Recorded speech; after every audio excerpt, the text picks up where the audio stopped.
Bom, desenhei um circuito aqui de polarização da válvula completo. Então a gente tem um capacitor aqui na entrada da grade, que é a grade, e um capacitor na saída e um CK. Vamos calcular esses capacitores aqui todos. Bom, primeira coisa que a gente tem que saber é que a impedância de saída da válvula é muito alta, a impedância de entrada é mais alta ainda. Então a gente usa 1 mega na entrada da grade para poder fazer com que a grade fique negativa em relação ao catodo. Aqui tem que ficar negativa em relação aqui, mais ou menos menos 0,5 volts. Beleza. Então esse RG já está definido. O RK, quanto maior é o valor dele, menos sensível é a válvula. Então se a gente colocar 1K aqui para baixo, essa entrada é mais sensível. Sensível no sentido de fazer a válvula chegar no ponto de corte ou ponto de saturação mais fácil. Ela fica mais ardida. Então vamos falar desse jeito que é melhor, né? O R-out, ele precisa ser 10 vezes a impedância de saída da placa. Se a impedância de saída da placa gera em torno de 20 a 30K, a gente pode colocar o R-out como 300K. Bom, mas eu vou colocar o R-out como 100K, mesmo que eu perca um pouco de volume nisso. Bom, quanto que eu perco de volume? Se a impedância da minha válvula em 1 kHz é 30K e eu coloquei o R-out de 100K, quanto de ganho eu vou perder? Só você vir nessa conta. Então as duas fórmulas mais importantes para nós é essa de corte de frequência e essa aqui de ganho. A gente está usando 20 dB porque a gente está em volt por volt, ou resistor por resistor, ou corrente por corrente. Eu escrevi um exemplinho aqui, ó. Tipo, se você faz um divisor de tensão, 2 resistores aqui, sai aqui, ó. Aqui tá até errado, tá? Não coube caderno mais. Então você tem R1 e R2. Você tem uma relação tipo R1, R2 sobre R1 mais R2. Você vai ter um ganho em cima disso aqui, ó, da entrada e saída. Às vezes você troca o R2 com R1 aqui, tá? Não sei qual que não lembro agora não. Então você manda essa relação de R1 sobre R1 mais R2 para essa conta direto, não precisa tirar tensão, corrente, nada não. E você vai saber o ganho em decibéis desse simples divisor de tensão. É claro que não é tão simples assim, porque você tem uma impedância de saída do circuito e impedância de entrada do próximo. Mas basicamente é isso aí. Vamos voltar lá na frequência, no capacitor de acoplamento.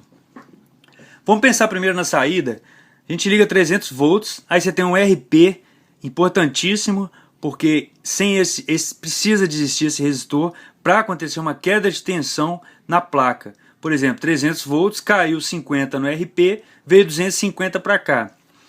Então desses 250 volts, se a gente estiver variando uma tensão senoidal assim, de 10 volts de pico, e a gente tem 250 volts aqui, e você encostar o dedinho, você vai tomar um choquinho bem legal aqui de 250 volts, mais essa alternada aqui de pico de 10 volts por aí, sei lá. Então a gente precisa colocar um capacitor para ele fazer o seguinte, junto com esse resistor de 100K, ele carregar a 250 volts. Então se aqui eu tenho 300, no RP eu tenho 50 volts preso nele, e eu tenho 250 volts nesse ponto, se eu ligar um capacitor e deixar ele carregando até 250 volts, nesse ponto eu vou ter 0 volts. Isso aqui a gente demora aí alguns anos na faculdade de engenharia eletrônica, fazendo análise de circuito, para você ter um raciocínio mais rápido assim. Então eu recomendo sempre você fazer muito exercício. Procure livros sobre análise de circuito e tudo. Bom, aí daí você tira corrente, etc.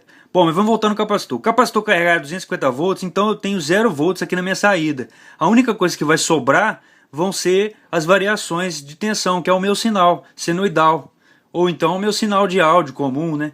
O capacitor não consegue carregar e descarregar ao mesmo tempo para ele não deixar esse sinal passar. Só que nas frequências mais baixas ele consegue. Então ele segura tudo para ele. Bom, agora sim a gente volta na forma para calcular qual é o capacitor que eu tenho que colocar aqui para as frequências mais baixas não perderem. Se eu estou com um resistor de 100K, só voltar lá na minha HP, colocar o resistor de 100K e o capacitor eu vou chutar primeiro 0,01 microfarad. Vamos tentar esse. tá ali na bancada, peguei e coloquei. Por isso que nessa hora a gente não pode ficar falando, ah, não gosto de teoria não, comigo é na prática, não sei o que. Cara, você pega na bancada aqui um capacitor, vou pegar esse capacitor aqui, ó, 47 micro, vai, é bem melhor. Você tá fazendo o seguinte, você tá desperdiçando dinheiro, porque um 47 micro para 250 volts é dinheiro pra caralho, né?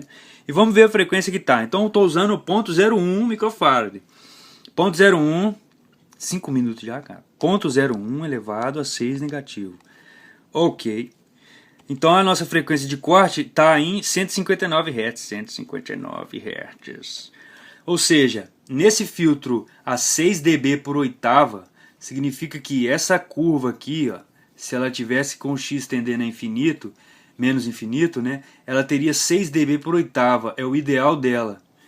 Mas o que significa? Se aqui está 150 Hz, a 6 dB por oitava, que é pouca coisa, no 75 Hz, mais ou menos, 80 Hz, né, a gente vai estar 6 dB mais baixo do que o normal. 80 Hz já é um gravizão bem grave, né? Mas vai ser prejudicial para quem? Para bumbo, para baixo, para alguma coisa assim. Mas para voz, para guitarra, violino, isso aqui está muito bem-vindo, né? Esse circuito aqui com essa configuração, com o 0.01 para fora. Então vamos colocar ponto 1. Você já entendeu que ponto 1, como é 10 vezes maior, a frequência vai ser 10 vezes menor. Então eu estou em 15.9. Ponto 1, calma. Ponto 1. Calma. Ponto 1 elevado a 6 negativo. Não, calma. Ai, meu Deus. Ponto 1 elevado a 6 negativo. Tô emocionado. Então a gente tem 15.9 MHz. 15.9 Hz. Então é tranquilo. Sussa, né? 15.9 Hz, já está abaixo de 20 Hz, está em 15,9 e em 6 dB por oitava ainda. Então esse capacitor já carregou a 250 volts e já está me dando tranquilamente 20 dB facinho. Então a ponto 1, vou até apagar aqui então, a gente escolheu ponto 1 microfarad de saída e o 100K.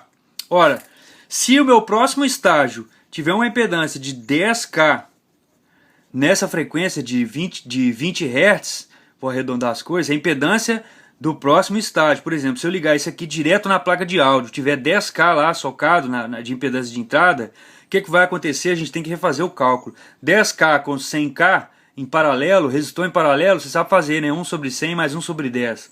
Vamos calcular só com 10. Você vai ver que vai dar 9,9, sei lá o que. Então vamos lá, 9,9 elevado a 3. E o capacitor é o mesmo, certo? Qual a frequência? Vai me ferrar, hein? Vai voltar para 160 Hz.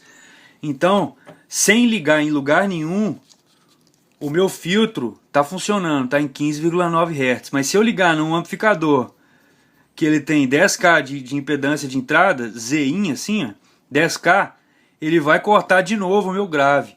Então se a gente entrar naquela entrada da placa de som que está escrito High-Z, ele está em 1 mega, sei lá, quanto 100K, 200K, High-Z, né? Então não vai cortar mais o grave. Então esse circuito aqui entrando no High-Z, ele não corta não. Ué, mas como é que corrige isso? A gente corrige com um CI. Se você puser simplesmente um buffer assim, ó, entrou aqui um buffer rápido, fácil desse jeito aqui, menos aqui, mais, ele vai passar a sua impedância baixinha, aí você fica tranquilo. Lógico que você precisa ter um capacitor de acoplamento para sua saída, ó, capacitor de acoplamento na saída do CI, capacitor de acoplamento na entrada do transistor. Aqui no circuito, na entrada dele também tem um capacitor de acoplamento. Quanto que eu posso colocar de capacitância aqui, sendo que eu tenho um RG de 1 mega? 1 mega, cara. Então vamos fazer a conta diferente, vamos colocar 10 Hz e vamos colocar 1 elevado a 6, né, que é 1 mega. Vamos ver qual a capacitância que eu posso usar ali, pelo menos. Ele vai me dar 15 nano, né?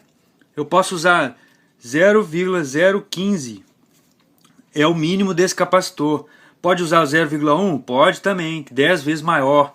Para você garantir bastante ali do grave entrar bem bonito. E eu posso usar um filtro de propósito aqui na entrada? Pode usar também, cara. Qual filtro? Olha, se eu tenho 1 mega, eu vou colocar... Aí vai complicar um pouquinho essa conta tão direta assim, porque você tem impedância de entrada da válvula. Mas é ideal você colocar ponto 001 e passar onde? Passar no seu equipamentinho ali de gerador de função e analisar a perda no osciloscópio. E você tem que lembrar que a saída aqui também tem que estar passando totalmente, você entendeu? Um filtro aqui, mais um filtro aqui, aí você vai perder bastante grave. Beleza, galera, é isso aí. Esse secar aqui fica para outro vídeo, né?